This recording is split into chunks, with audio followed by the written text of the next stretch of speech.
Usai dinyatakan bebas dari segala tuduhan, mantan tersangka kasus Vina Cirebon Peggy Setiawan menantang Aep untuk membuktikan seluruh kesaksiannya. Tidak hanya itu, kuasa hukum dan keluarga 7 terpidana kasus Vina melaporkan Aep dan Dede, 2 saksi kunci ke polisi atas dugaan pernyataan sumpah palsu. Dan yang menarik, keluarga Vina yang sempat mendengar cerita dari penyidikan juga, maksud kami jika adanya chat soal perencanaan pembunuhan, meminta chatting tersebut dengan 8 terpidana dibuka untuk membuat terang kasus ini. Lantas pemirsa, siapakah sebenarnya otak pembunuhan Vina dan kapankah kasus pembunuhan ini akan terkuak? Untuk membahasnya lebih dalam, sudah bergabung bersama kami pada hari ini melalui sambungan Zoom Komisioner Kompolnas Yusuf Warsim, kuasa hukum keluarga Vina Raden Reza Pramadya, serta juru bicara Partai Perindo ada David Sitorus. Saya sapa, selamat malam, apa kabar abang-abang? Selamat malam, Pak. Selamat malam. Baik, terima kasih sudah bergabung di dialog pada malam hari ini. Saya yang pertama kepada Bang Reza terlebih dahulu. Bang Reza, kalau dari sisi korban ingin agar kasus ini dibuka, ketika polisi mengungkap ada 1 pelaku yang ditangkap, bukankah ini akan semakin terang benderang?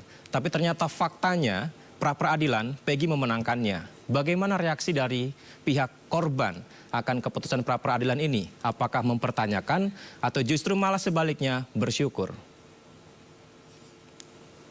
Iya, kalau dari pihak keluarga korban sih memang semakin mempertanyakan ya, setelah 2 terduga DPO itu dinyatakan fiktif dan sekarang digugurkan status tersangkanya, kan semakin bertanya-tanya ada apa dengan semua ini, kenapa semua itu tidak sesuai dengan apa yang kita harapkan. Jadi kita tetap berharap dari pihak kepolisian itu memberikan klarifikasi sebenarnya kasus ini kenapa gitu bisa terjadi berulang kali sehingga terjadi kegaduhan di mana-mana. Bang Reza, pada saat pertama kali Peggy Setiawan ditangkap, dinyatakan 1 DPO dan 2 lainnya ditiadakan, bagaimana reaksi dari kuasa hukum keluarga Vina atau dari keluarga Vina? Apakah yakin memang ini adalah orangnya atau justru malah pada saat itu juga sudah ada keraguan? Jadi memang kita dari awal juga melihat dari klarifikasi dari Polda Jabar itu memang ada sedikit keraguan. Karena kenapa ada sedikit keraguan? Di awal itu kan pada saat ditangkap tidak serta-merta langsung dimunculkan wajah Peggy Setiawan, tapi hanya pemberitaan telah ditangkap terduga DPO yang bernama Peggy Perong, seperti itu kan. Itu ya kita minta klarifikasi untuk dimunculkan wajahnya, memang tidak lama akhirnya dimunculkan dan sangat mengejutkan itu, termasuk menghilangkan atau menganggap 2 DPO itu dinyatakan fiktif. Jadi itu yang semakin kita bertanya-tanya, karena semua amat putusan itu kan sudah jelas itu apa porsinya masing-masing dari DPO itu melakukan apa. Nah terus tiba-tiba dihilangkan, dinyatakan fiktif, dan juga melihat ternyata status tersangkanya terlalu terburu-buru menurut kami dalam waktu kurang lebih 2 minggu, dan juga melihat di BAP setelah itu kan dari 5 terpidana menyatakan bukan itu Peggy si pelaku, hanya 1 yang menyatakan itu Peggy si pelaku, itu semakin memperkuat kita bahwa itu bukan Peggy Perong yang dimaksud. Seperti itu. Saya tertarik ketika dialog rekan kami Abraham Silaban dengan Mbak Marliana ya, kakak kandung dari Vina, justru malah menyampaikan permohonan maaf kepada Peggy Setiawan karena terseret kasus ini. Sebenarnya bagaimana dari pihak keluarga Vina melihat seorang Peggy Setiawan ketika menang di pra-peradilan? Iya, pada saat itu juga saya menemani kedua orang tua dari almarhum Vina. Pada saat hakim memutuskan membatalkan status tersangka itu, ya mereka bergembira karena tidak menyatakan bahwa itu tidak bersalah. Ya kita sangat bergembira karena orang yang tidak bersalah ya tidak seharusnya dihukum. Jadi setelah itu kita juga sedihnya karena loh kenapa jadi terburu-buru memutuskan tersangka, jadi bukan ini yang dimaksud dari pihak kepolisian gitu kan. Jadi itu yang makin kita bertanya-tanya ada apa gitu. Jadi kenapa seperti terburu-buru setelah 8 tahun kasus ini mengambang akhirnya seperti ini. Jadi itu yang bikin pihak keluarga juga akhirnya sedih lagi gitu. Salah satu kesedihan dan juga mungkin gundah gulana dari Mbak Marliana ini adalah mengenai chat yang tidak diungkap dan juga CCTV yang disampaikan Mbak Marliana. Ini apakah ada penjelasannya, Bang Reza? Iya, pada saat itu yang kami dapat informasi dari Mbak Marliana itu pada saat sidang pertama, pada saat itu kan sidang tertutup ya. Jadi Mbak Marliana waktu itu ada di luar, dihampiri oleh Ibtu Rudiana dan timnya, bilang pada saat itu ada chat di BBM-nya, isinya dari BBM para terpidana itu tanpa menyebutkan siapa namanya, ada semacam ajakan untuk melakukan suatu perencanaan pembunuhan seperti itu. Tapi tidak merinci, tidak memperlihatkan isi chatnya ataupun kalimat lengkapnya ataupun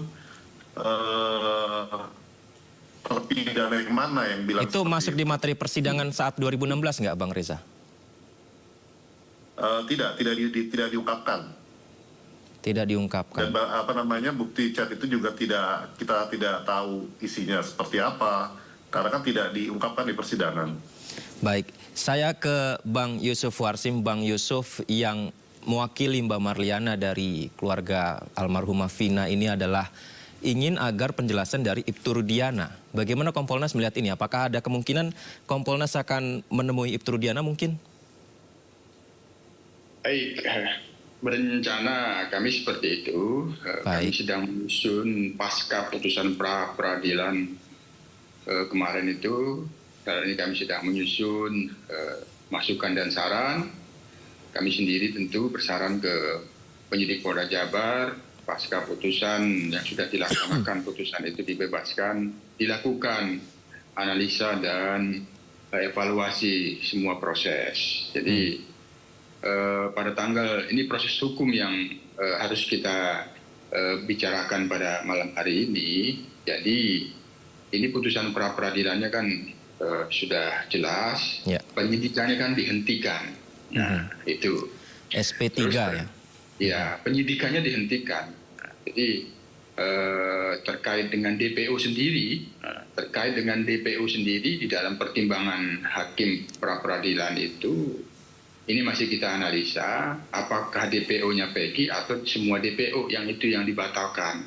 Itu dibatalkan DPO dari 2016 sampai 2024. Nah, kalau dibatalkan kan harus memulai lagi penyidikannya. Tentu itu memerlukan sprindik baru. Kalau ingin menuntaskan, sementara kan posisinya kan seperti ini secara hukum, maka selain kami bersaran untuk dilakukan analisa dan evaluasi, perlu dimintakan pendapat ahli hukum pidana yang itu tidak kaitannya dengan pemeriksaan ahli. Dimintakan saja pendapat ahli hukum pidana untuk mendapatkan masukan, saran hukum terkait dengan rencana-rencana tindak lanjut dan langkah-langkah. Satu hal itu tadi yang paling penting. Ini Hakim Tunggal Eman dalam pertimbangan putusannya membatalkan DPO 2016 sampai 2024. Apakah ini termasuk dua DPO lainnya? Nah, itu. Rujukan DPO itu kan dalam pertimbangan itu menunjuk pada Perkap 2014, Perkap nomor 6 tahun 2019. Nah, kami sendiri juga akan memberikan masukan terkait dengan evaluasi dua Perkap tersebut. Apakah semua tindak pidana, semua kasus itu bisa diterapkan seperti itu dalam aturannya. Itu yang bagian hal-hal yang tentu ini perlu mendapatkan masukan. Nah, kalau kaitannya dengan apa yang kami rencanakan, nah ya, pasca putusan pra peradilan ini sepertinya kami sudah memandang perlu untuk bertemu dengan ayah almarhum Eki, Ibtu Rudiana. Ada beberapa hal-hal yang kita ingin konfirmasi langsung. Mudah-mudahan kami bisa bertemu dan lancar. Itu yang dalam rencana kami. Tadi bicara soal Perkap juga, Bang Yusuf. untuk menetapkan arah kebijakan Polri lebih baik lagi ke depan, banyak publik yang menggaungkan tentang peninjauan kembali kasus ini dari awal lagi dibuka. Apakah itu menjadi salah satu solusi agar ini terang benderang, Bang? Ya, sementara ini Saka Tatal mengajukan PK. Betul. Itu ini adalah upaya hukum untuk mendapatkan keadilan, dan tentu apabila ada putusan PK nanti akan ada kepastian hukum baru selain daripada keadilan. Kalau memang itu dikabulkan PK-nya, maka Saka Tatal mendapat keadilan. Dan situ secara tidak langsung ada kepastian hukum baru. PK sendiri adalah upaya untuk mengoreksi putusan peradilan yang pada saat ini telah berkekuatan tetap. Nah, tentu ini juga bagian dari analisa dan evaluasi yang perlu dilakukan penyidik. Sementara saya sendiri apabila dimintakan pendapat hukum dalam kapasitas tidak sebagai anggota Kompolnas, saran hukum saya, apabila ada PK, maka untuk sementara penyidikan status quo dulu. Sementara kan pada saat ini kan penyidikannya sendiri dihentikan, yang ada kan proses penyelidikannya. Nah, berdasarkan fakta-fakta yang nanti ada PK, yang sekarang ini sudah jelas, Saka Tatal mengajukan PK, maka ya sementara penyidik sebaiknya ya, ini menurut saya secara pribadi tidak melakukan penyidikan terlebih dahulu. Kita tunggu PK-nya ini seperti apa. Jadi, yang terakhir, tentu apapun proses hukum yang sangat penting dari dilakukan para terpidana, yang termasuk salah satunya mantan narapidana Saka Tatal ini, tentu punya dampak kepada upaya keadilan korban. Nah, bagaimanapun ini tetap menjadi perhatian kami Kompolnas, kaitannya dengan korban, yang itu ada putusan peradilan yang telah berkekuatan tetap pada yang itu tetap kita pedomani, meskipun ada upaya PK, tentu bagaimana hasil PK nanti, sekali lagi itu akan berdampak pada bagaimana keadilan untuk korban itu. Kalau ngikutin keinginan netizen, ingin agar ini cepat selesai kasusnya lebih cepat terang benderang, sprindik baru itu setelah pra-peradilan ini apakah juga harus sesegera mungkin, Bang Yusuf? Kami sarankan terlebih dahulu analisa dan evaluasi, dan dimintakan pendapat ahli hukum pidana itu tadi. Di dalam pertimbangan hakim tunggal pra-peradilan permohonan PG itu ada DP, terkait dengan DP itu kan di pertimbangannya dibatalkan, tidak sah. Apakah ini semua DPO yang disebut di dalam putusan pengadilan negeri Cirebon atau apa? Ini kan harus dianalisis, dan ini dimintakan pendapat hukum untuk menentukan rencana-rencana tindak lanjut. Ya, kalau ingin dilakukan penyidikan kembali, tentu ya memang secara SOP dibukalah kembali penyidikannya melalui sprindik baru. Baik, saya ke Bang David Sitorus. Bang David, pra-peradilan memutuskan Peggy Setiawan mengabulkan seluruh dari dalil-dalil pemohon. Artinya Peggy Setiawan bukanlah tersangka lagi, sudah bebas begitu. Kalau ada sprindik baru nih Bang David, ini sekaligus ingin tahu ya, ingin bertanya. Apakah sprindik baru ini juga masih bisa mengikat seorang Peggy Setiawan lagi, misalkan mengarahkan ke dia lagi tuh Bang David? Ya, selamat malam rekan-rekan semua. Kalau mengacu pada pertanyaan yang barusan, sebenarnya kan pra-peradilan yang terjadi adalah pra-peradilan itu untuk membatalkan status tersangka. Tentunya ini adalah aspek formil. Tentu kalau aspek formil yang sebenarnya dibatalkan bukan berarti aspek materialnya batal. Nah, untuk aspek formilnya sebagai hukum acara itu tentu bisa dilakukan proses pengulangan kembali. Hingga akhirnya kalaupun masih ditemukan nanti bukti yang mengarah dan bukti pemulangan yang cukup, itu bisa kembali dilakukan pemeriksaan lanjutan. Kira-kira begitu untuk pra-peradilan yang untuk Peggy kemarin. Polda Jabar sudah memberikan keputusan ketika pra-peradilan diketok palu oleh hakim SP3. Kasus ini telah berlanjut begitu. Apakah SP3 ini, jika ada pihak-pihak yang mungkin tidak puas, ini bisa saja digugat oleh pihak-pihak lain? Ya, jadi sebenarnya kalau mengacu pada kasus ini kan kita melihat banyak sekali kejanggalan. Nah, SP3 yang dimaksud terhadap apa? Apakah SP3 terhadap kasus pembunuhan ini?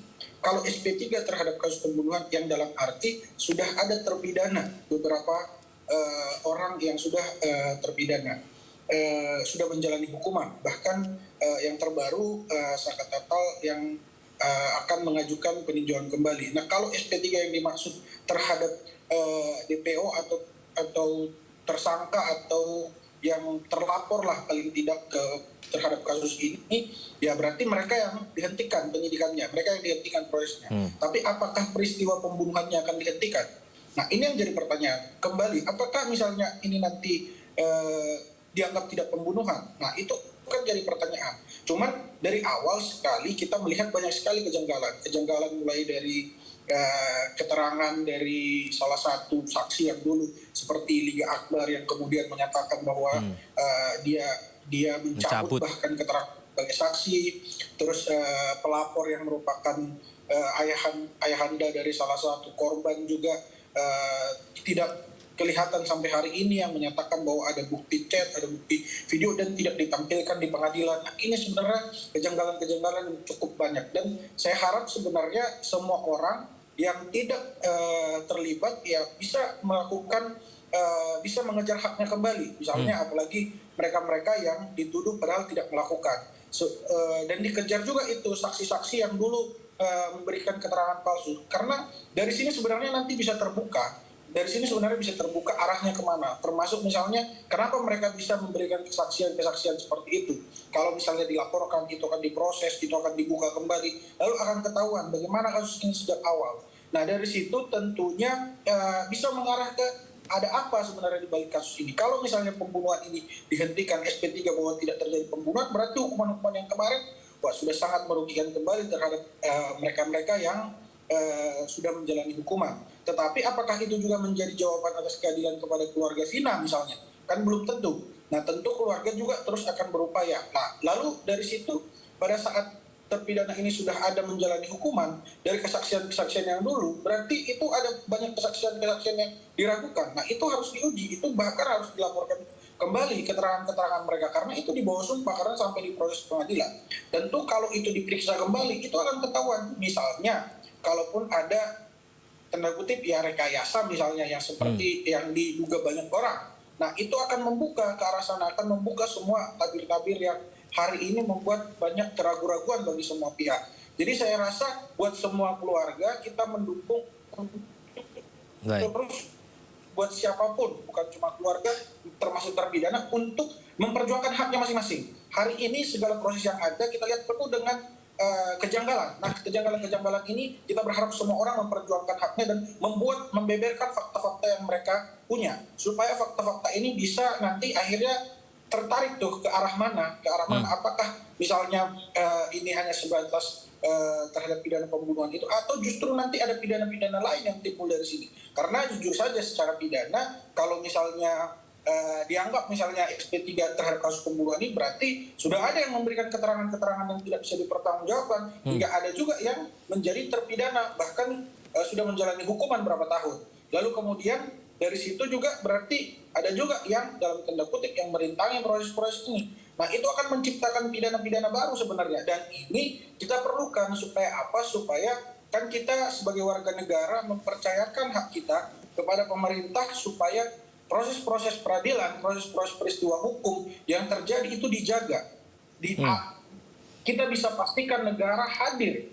Nah, kalau misalnya dalam hal ini keadilan tidak bisa diciptakan atau tidak dibuka, dan tidak akhirnya kita terang benderang mengetahui ini proses apa sih sebenarnya, akhirnya bisa saja nanti muncul kecurigaan. Tapi sampai hari ini tentunya kita menaruh kepercayaan kepada institusi. Nah, institusi juga kan mempunyai pengawasan melekat. Tadinya kan ini di kasus ini di Polres Cirebon ya, lalu kemudian hari ini Polda Jabar, dan tentunya itu adalah tindakan-tindakan evaluatif menurut saya, dan semoga juga dari sini terus masih bisa diproses, dan mungkin bukti-bukti yang sudah berapa tahun yang lalu itu masih bisa digali kembali, atau berdasarkan konfrontasi terhadap keterangan-keterangan saksi yang ada, atau bahkan tindak pidana yang diduga kemudian bisa terjadi, bisa melahirkan ya fakta-fakta baru lah, supaya keadilan bisa dirasakan oleh keluarga korban keluarga Vina di sini. Tentunya sebenarnya ada Egy juga.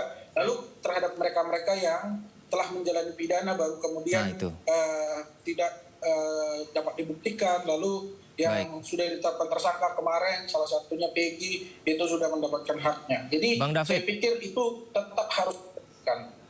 Bang David, dengan menangnya gugatan pra-peradilan Peggy Setiawan, apakah ini menarik garis lurus ke belakang, makin mempertanyakan 8 terpidana yang sudah dihukum duluan, ini benarkah bersalah sesuai dengan putusannya, ingkrah, atau malah meragukan?